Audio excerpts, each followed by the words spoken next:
आज हम एक ऐसे टॉपिक के ऊपर बात करेंगे जिसमें हर कोई कंफ्यूज रहता है। जैसे कि हमें अपनी वेबसाइट कोडिंग में बनानी चाहिए या वर्डप्रेस में बनानी चाहिए। So welcome to my YouTube channel. आज हम बात करेंगे कोडिंग साइट प्रेफरेंस ज़्यादा अच्छी रहती है या हमारी वर्डप्रेस साइट। तो सबसे पहले हमारी ऑप्शन आती है कस्टमाइजेशन की। अगर हम बात करें कस्टमाइजेशन की, तो अगर हम कोडिंग में अपनी साइट बना रहे हैं तो हमारे पास काफ़ी सारी ऑप्शंस होती हैं और काफ़ी सारे ऐसे फीचर्स होते हैं जो हम इसके अंदर इंटीग्रेट कर सकते हैं। और काफ़ी सारी ऑप्शंस ये होती है कि हम फंक्शनैलिटी एंड डिज़ाइन वाइज अपने अकॉर्डिंगली उसको डिज़ाइन कर सकते हैं। अगर सेम चीज़ हम वर्डप्रेस के अंदर बात करें तो उसमें क्या प्रॉब्लम आती है कि जो वर्डप्रेस है वो थीम एंड प्लगइन बेस हमारा एक CMS है, और उसके अंदर जो हमारे पास कस्टमाइजेशन का पार्ट होता है वो बहुत सारा लिमिटेड होता है।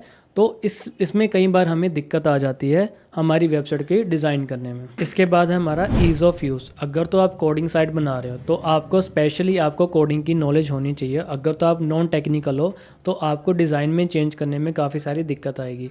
अगर आप सेम यही चीज़ आप वर्डप्रेस के अंदर करते हो तो आपको इसमें कोई टेक्निकल हो चाहे ना हो, जिसको कोडिंग की नॉलेज हो चाहे ना हो, वो मैटर नहीं करता। आप इसको ईजिली कस्टमाइज़ कर सकते हो और यूज़ कर सकते हो। इसके बाद हमारा फ्लेक्सिबिलिटी ऑफ डिज़ाइन।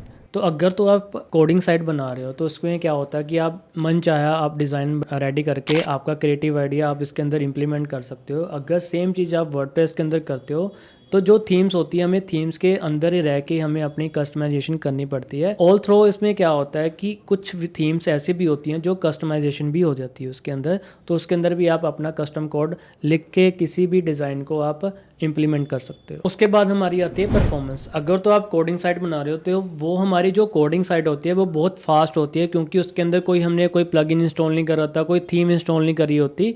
तो हमें वो नेसेसरी कोड ही चाहिए होता है जो हम अपने डिज़ाइन के अंदर इंप्लीमेंट करते हैं। अगर हम यही चीज़ वर्डप्रेस के अंदर बनाते हैं, वेबसाइट बनाते हैं, तो उसमें क्या होता है कि हमारे पास बहुत सारे ऐसे प्लगइन्स होते हैं जो और बहुत सारी थीम्स हैवी होती हैं, जिसके थ्रू क्या होता है कि उसकी परफॉर्मेंस में इफेक्ट होता है। इसके बाद हमारा जो मेन पॉइंट है वो है हमारा कॉस्ट। अगर तो आप कोडिंग साइट बना रहे हो तो उसके अंदर आपको काफ़ी सारे डेवलपर्स रखने पड़ेंगे जो आपके वेबसाइट को इम्प्लीमेंट करेंगे। अगर तो आप यही सेम चीज़ वर्डप्रेस के अंदर बनाते हो तो इसके अंदर कॉस्ट भी हमारी कम जाती है, बिकॉज वर्डप्रेस हर कोई सीख सकता है। तो आप अगर खुद भी मैनेज करना चाहते हो वर्डप्रेस साइट को तो वो आप बड़े इजीली कर सकते हो। इसके बाद हमारे आती है सिक्योरिटी। अगर तो आप कस्टम कोड के अंदर अपनी वेबसाइट बना रहे हो तो आपकी वेबसाइट काफ़ी हद तक सिक्योर रहती है, बिकॉज आपको पता होगा कि आपने अपनी वेबसाइट के अंदर कौन सा कोड और कैसे आपने उसको कोड को सिक्योर करके रखा हुआ है।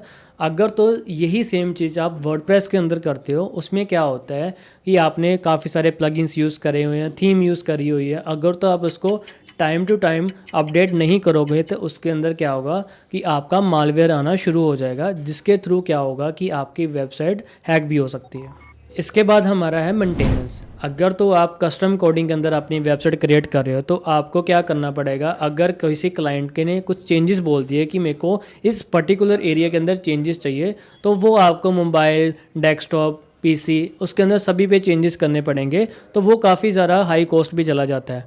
अगर तो यही सेम चीज़ आप वर्डप्रेस के अंदर बनाते हो तो उसके लिए आपको किसी भी डेवलपर को हायर करने की ज़रूरत नहीं है, वो आप खुद भी कर सकते हो और बहुत कम कॉस्ट के अंदर भी कर सकते हो। इसके बाद है हमारा SEO, सर्च इंजन ऑप्टिमाइजेशन। अब अगर तो आप कस्टम कोडिंग के अंदर अपनी वेबसाइट बना के उसको रैंक करवाना चाहते हो with the help of SEO, तो क्या होगा कि आपके पास काफ़ी सारी ऑप्शंस होती है कि आपने कैसे कोड रखना है, आपने कैसे कीवर्ड्स ऐड ऑन करने हैं। अगर तो आप यही सेम चीज़ वर्डप्रेस के अंदर करते हो तो आपके पास बहुत लिमिटेड ऑप्शंस होती हैं और इसके कुछ प्लगइन्स होते हैं जैसे लाइक योस्ट होता है, रैंक मैथ होता है, जिसके थ्रू क्या होगा हमारे पास कुछ लिमिटेड हमारे पास ऑप्शंस होती हैं। उसमें कई बार हमें दिक्कत आ जाती है अपनी वेबसाइट को रैंक करने में। उसके बाद है हमारा स्पीड ऑफ डेवलपमेंट। अगर तो आप कस्टम वेबसाइट बना रहे हो तो कस्टम वेबसाइट के अंदर हमें सारा कुछ फिर से बिल्डअप करना पड़ता है, बिकॉज इसके अंदर बहुत सारी कोडिंग की लेयर्स लगी होती हैं, तो उसको चेंजेस करने में काफ़ी सारा टाइम भी कंज्यूम होता है हमारा। अगर यही चीज़ हम सेम वर्डप्रेस के अंदर करते हैं तो वर्डप्रेस के अंदर हमारा टाइम कम कंज्यूम होता है, बिकॉज जितनी भी हमारी वेबसाइट बनी होती है वो सारी बनी होती है थीम्स एंड प्लगइन्स बेस के ऊपर। इसके बाद है हमारा अपडेट एंड फीचर्स। अगर तो आप कस्टम कोडिंग वेबसाइट यूज़ कर रहे हो तो आपको सारा काम मैन्युअली करना पड़ता है, और अगर कुछ आपने ऐड ऑन भी करना होता है तो वो आपको मैन्युअली ही करना पड़ता है, बिकॉज इसके लिए आप डेवलपर को भी हायर करना पड़ता है। अगर तो आप वर्डप्रेस साइट के ऊपर काम कर रहे हो तो उसके अंदर प्लगइन्स जो होते हैं, थीम्स होती हैं, वो हमारी ऑटोमेटिकली अपडेट हो जाती है और जो उसके फंक्शंस होते हैं वो भी सारे ऑटोमेटिकली वहाँ पे डिस्प्ले कर सकता है, जिसको हम यूज़ कर सकते हैं वर्डप्रेस साइट के अंदर। अब हम बात करेंगे कि दोनों में से बेस्ट क्या है। अगर तो आप अपनी वेबसाइट कोडिंग में बना रहे हैं तो आपको पहले नॉलेज होनी चाहिए कोडिंग की। इसके बाद इसके अंदर आपका ज़्यादा टाइम कंज्यूम होगा, आपको डेवलपर की ज़रूरत पड़ेगी, तो आपको बहुत सारी डिफ़िकल्टीज़ की फेस भी करनी पड़ेगी इसके अंदर।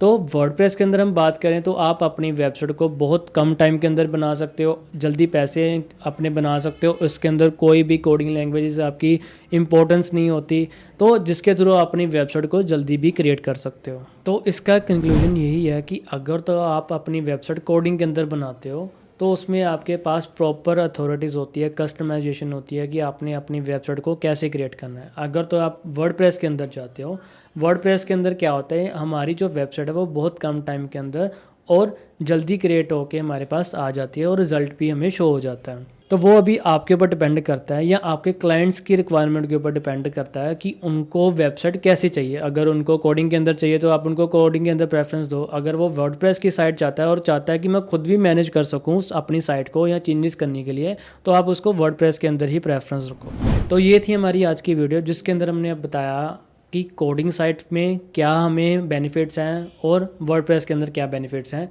ऐसी और इन्फॉर्मेशन वीडियोस देखने के लिए आप हमारे यूट्यूब चैनल को सब्सक्राइब कर सकते हो। Thank you so much.